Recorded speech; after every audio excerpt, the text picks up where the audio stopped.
Somewhere in the archives of the United States Air Force is a document that lists launch by launch, year by year, every missile that has ever left the ground from Vandenberg Air Force Base in California.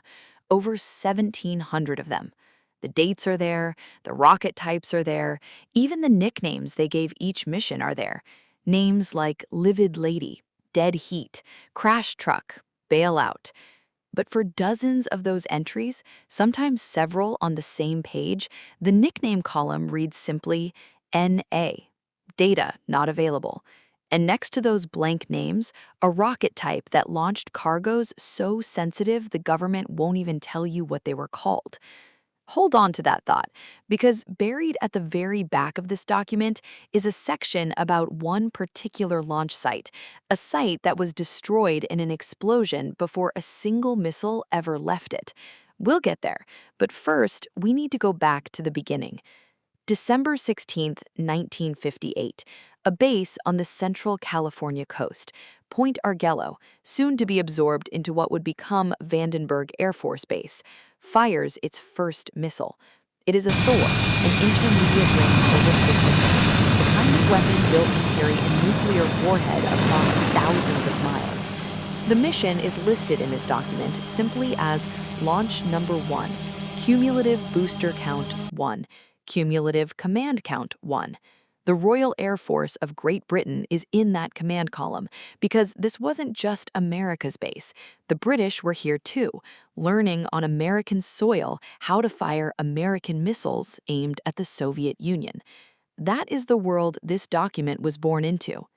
The 30th Space Wing's Office of History compiled this registry, officially called the Vandenberg AFB Launch Summary, and distributed it to an eye-opening list of recipients.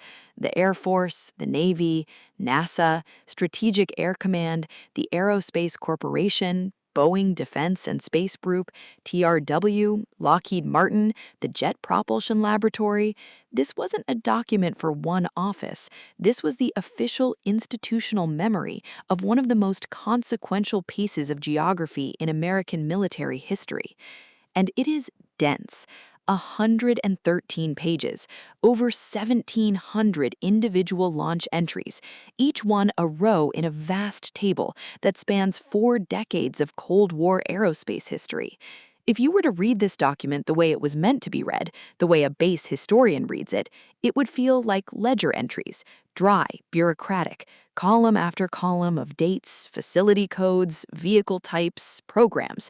But if you read it like a detective, something different emerges.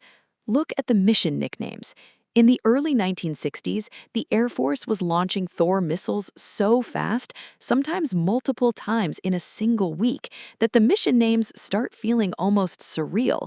Hungry Eye, Red Garter, Lucky Dragon, Foggy Bottom, Dainty Doll, Rubber Gun, Tight Skirt.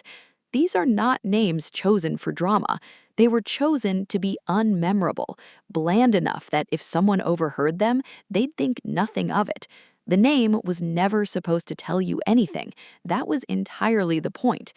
And that brings us back to those NA entries.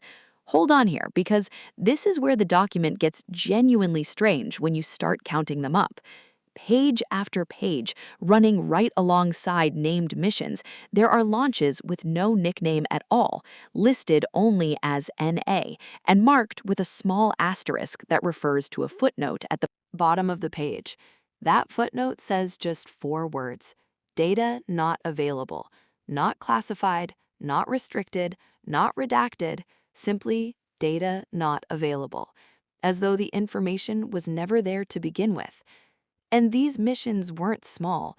Many of them were launched aboard the same heavy vehicles as the named missions: Thor Agena B, Atlas Agena B, Titan 3B Agena D, a rocket configuration that in this era was used almost exclusively to place large reconnaissance satellites into polar orbit, the kind of satellites designed to photograph Soviet military installations from space. Many of those entries carry no name, no nickname, no program description, only a serial number and the words space, just space. What were they watching? What did they find? This document will not tell you. That information lived somewhere else, and if it survives at all, it is in files far more restricted than this one. What the document does tell you is the sheer relentless pace of this program. In 1964 alone, Vandenberg conducted 79 launches. In 1965, 116. In 1966, 119. That is more than 2 launches per week, week after week, for years on end. Strategic Air Command was firing Minuteman ICBMs down test corridors toward the Marshall Islands. The Navy was shooting ballistic missiles. NASA was pushing weather satellites and scientific probes into polar orbit. The Atomic Energy Commission, yes, the Nuclear Weapons Agency, was conducting their own quiet launches from Point Arguello under a program so obscure its mission descriptions in this document read only as Space Probe. The base was not one program.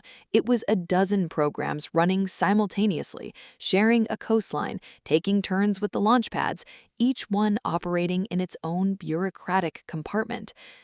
But here is where it looks like a normal operations record, until you read between the lines.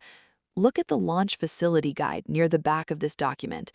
Vandenberg operated launch sites with names like SLC-4E and SLC-4W, Space Launch Complexes, but it also operated things called LF-02 through LF-26, launch facilities, and those are the Minuteman silos, real ones, buried in the ground, hardened against nuclear blast, each one capable of throwing a thermonuclear warhead across a continent in 30 minutes.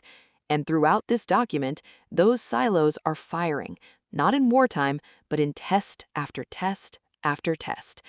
The program names for those tests tell their own story. Glory Trip, hundreds of entries over 4 decades, Glory Trip 1, Glory Trip 2, all the way to Glory Trip 165 and beyond. These are operational Minuteman ICBMs launched from their actual combat silos to verify that the missiles work, that the crews are ready, that if the order ever came, the real order, not a test, the weapon would fly.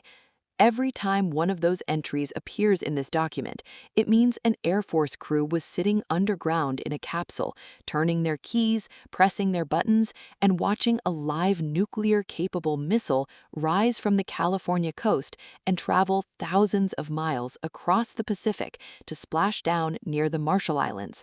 Some of those missiles, the document notes, had been on strategic alert, meaning they were held at ready status, pointed at their targets before being pulled from the rotation and test fired. One entry quietly notes that a missile had been on strategic alert in its silo for a full year before its launch. What I'm about to describe explains why the sections of this document get progressively more classified and feel the deeper you go into the Cold War. By the early 1980s, a new missile begins appearing in the launch tables, the Peacekeeper, the MX, the weapon that was at the time the most powerful land-based nuclear missile in the American arsenal, capable of carrying 10 independently targeted nuclear warheads. The document logs its test flights under the name FTM for Flight Test Missile, FTM-1, FTM-2, FTM-7, FTM-9.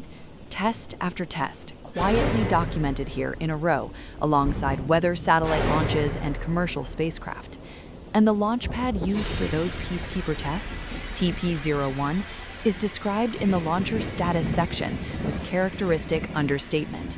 It was, the document says, a surface launch pad for the initial flight tests employing canisterized Peacekeeper missiles. Nothing more. Can you believe that? The most powerful nuclear missile ever tested from American soil, and it gets half a sentence? But there is something in this document that stops you cold.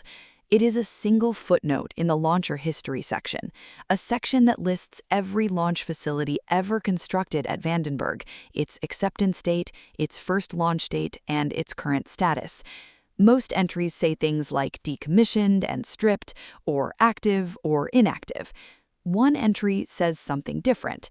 It describes a facility called the OSTF, the Operational System Test Facility, a silo-type launcher. Acceptance date March 18, 1960, first launch date August 10, 1962, and its present status. The document gives it a description that is unlike any other entry in the entire table. Destroyed 3 December 1960 by in-silo explosion during simulated launch. December 3, 1960, during a simulated launch, the facility was destroyed, the document's word, by an explosion before the site had conducted a single actual launch. The first launch date listed, August 1962, was at a rebuilt or replacement facility. What happened on December 3, 1960? Was anyone killed? Was there radiation involved? The document does not say. It simply notes the destruction, assigns it an asterisk, and moves on. At this point, we can no longer call this a boring bureaucratic record. This document contains the history of what is now called the first launch complex at Vandenberg, described in almost reverent terms as the site of the world's first polar orbiting satellite, a Thor Agena, that went up in February 1959, placing an American object into an orbit that would pass over the entire Soviet Union twice per day. That is what polar orbit means in a Cold War context. It is not just a scientific achievement, it's an overwatch position. And the document records it with the same tone it uses for everything else: a date, a vehicle type, a program descriptor, space, and cumulative numbers ticking upward. That same matter-of-factness runs through the entries for CLC-6, Space Launch Complex 6, which this document tells us was originally built for something called the Titan 3M, then modified for the Space Shuttle, a Space Shuttle launch pad at Vandenberg. The document notes its construction beginning in 1970, modified in subsequent years, still listed as under construction at the time that section of the launcher guide was compiled. That space shuttle pad at Vandenberg was meant to give the military the ability to launch the orbiter into polar orbit so that reconnaissance missions, crewed or robotic, could cover Soviet territory on every pass.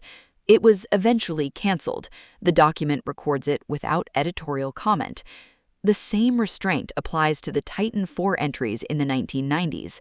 By then, the Titan IV was the largest expendable recyclable rocket in the American arsenal, launched from Vandenberg's SLC-4E, the same pad originally built for Atlas in 1962, then converted for Titan III-ID starting in 1971, then upgraded again.